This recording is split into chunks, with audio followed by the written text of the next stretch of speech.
Hello guys, ये हमारी history की थर्ड वीडियो है जिसमें हम पढ़ेंगे किसान विद्रोह। इससे पहले हमने जनजातीय आंदोलन में सारे आंदोलन पढ़े, मतलब 20 आंदोलन समथिंग हमने पढ़े हैं। ये बहुत इंपॉर्टेंट होते हैं यूपीएससी के प्री एंड मेंस के लिए। इससे क्वेश्चन आता है और भी अदर कॉम्पिटिटिव एग्जाम्स के लिए ये इंपॉर्टेंट होते हैं। तो वीडियो स्टार्ट करने से पहले मैं आप लोगों से कहना चाहती हूँ, अगर आपको मेरी वीडियो अच्छी लगे तो प्लीज़ लाइक करें, सब्सक्राइब करें और अपने दोस्तों के साथ इसे शेयर करें। तो स्टार्ट करते हैं किसान विद्रोह। तो किसान विद्रोह क्या था? अंग्रेजों ने भारतीय किसानों का शोषण बहुत बड़े पैमाने पर करने लगे थे, जिस कारण भारतीय किसान बहुत ज्यादा अत्यधिक गरीब हो गए थे, बहुत ज्यादा।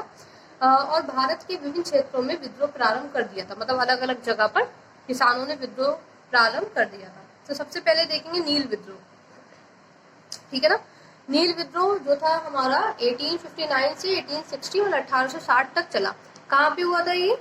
बंगाल के नदिया जिले के किसानों ने करा था। किसने करा था? बंगाल के नदिया जिलों के।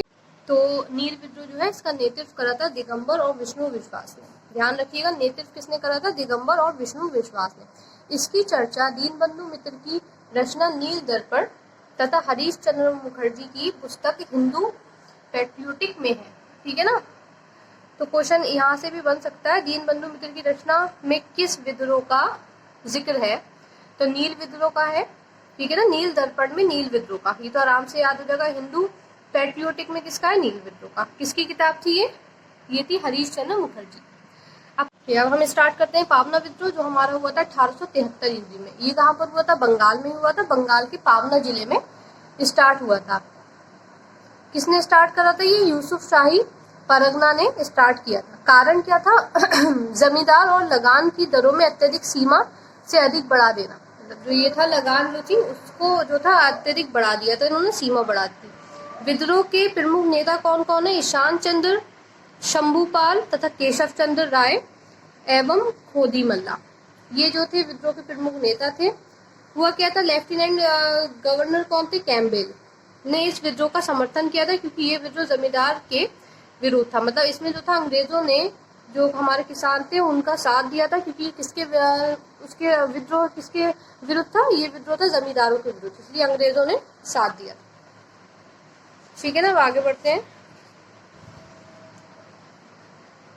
इसके बाद है मोपला विद्रोह 1836 ईस्वी में। ये कहाँ हुआ था? केरल राज्य के मालाबार क्षेत्र में हुआ था। कब हुआ था? 18वीं तथा 19वीं शताब्दी में अरब मुल्क जो है उसके कुछ लोग इस क्षेत्र में आकर बस गए थे, जिन्हें मोपला कहा गया, ठीक है ना। तो इसलिए इस विद्रोह का नाम क्या रखा गया? मोपला विद्रोह। इसके जो विद्रोह किसने स्टार्ट किया? अली मुस्लियार ने। समर्थन खिलाफत आंदोलन के नेता मौलाना अब्दुल कलाम आजाद और शौकत अली तथा गांधी जी ने किया था। इनमें समर्थन किस किसने किया था? खिलाफत आंदोलन के जो नेता थे मौलाना अब्दुल कलाम आजाद, शौकत अली तथा गांधी जी ने इनका समर्थन किया था।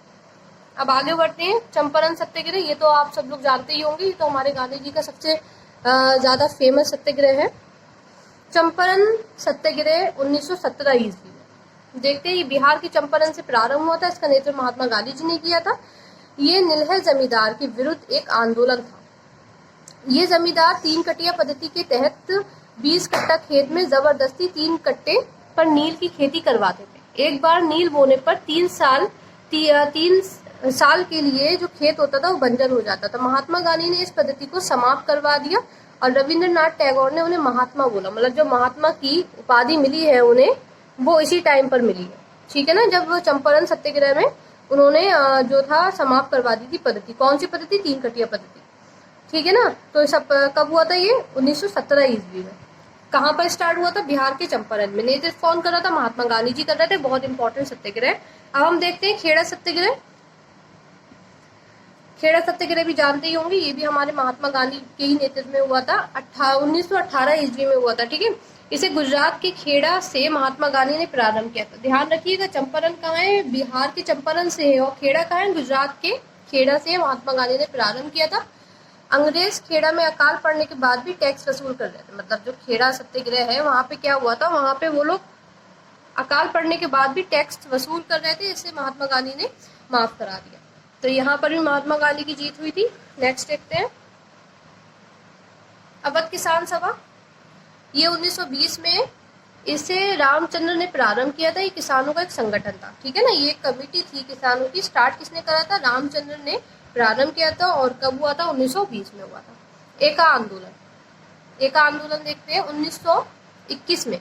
ये आंदोलन अवध प्रांत के किसानों के हित में चलाया गया था। इसका नेतृत्व मदारी पासी तथा सहदेव ने किया था। इस आंदोलन में सभा स्थल पर गंगा की सौगंध दी जाती थी कि टैक्स एक्स्ट्रा लगान से एक पैसा भी अधिक नहीं दिया जाएगा। मतलब इसमें क्या था? गंगा जी जो है, गंगा नदी, उनकी सौगंध दी जाती थी कि जो टैक्स है वो इससे, मतलब जो भी है एक प्रॉपर, उससे ज्यादा एक पैसा भी नहीं दिया जाएगा। तो इतना ही रखते हैं, बाकी हम जो आंदोलन है उसको कल पढ़ते हैं। तो आप लोग को ये वीडियो अगर अच्छी लगी हो, आप लोग को इससे थोड़ा सा भी फायदा हुआ, तो प्लीज़ मेरे चैनल को सब्सक्राइब करें, लाइक करें एंड अपने फ्रेंड्स के साथ जो भी यूपीएससी एस्पिरेंट है उनके साथ शेयर करें।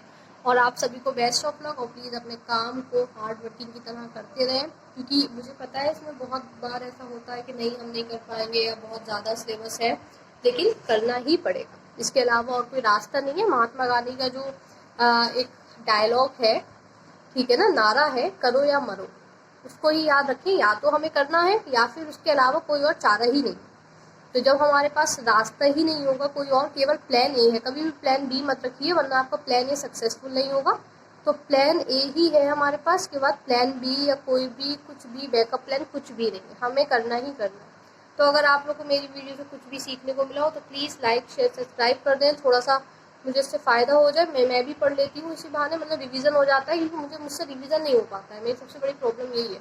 तो रिवीजन जो है, रिवीजन से ही हम लोग को चीज़ें याद रहती हैं। तो ज़्यादा से ज़्यादा रिवीजन करें एंड इसको कंप्लीट करेंगे नेक्स्ट वीडियो में। कल की वीडियो में इसे कंप्लीट करेंगे, फिर हम देखते हैं कि कौन सा टॉपिक जो बहुत ज़्यादा इंपॉर्टेंट होगा उससे स्टार्ट करेंगे। मतलब आप लोग ये मत सोचिएगा कि कुछ भी रह जाएगा, सब करेंगे इसी में, ठीक है ना, पार्ट बना बना के, और सबके प्रॉपर आपको नेम मिल जाएंगे। तो इस वीडियो के लिए thank you. Please like share subscribe करें।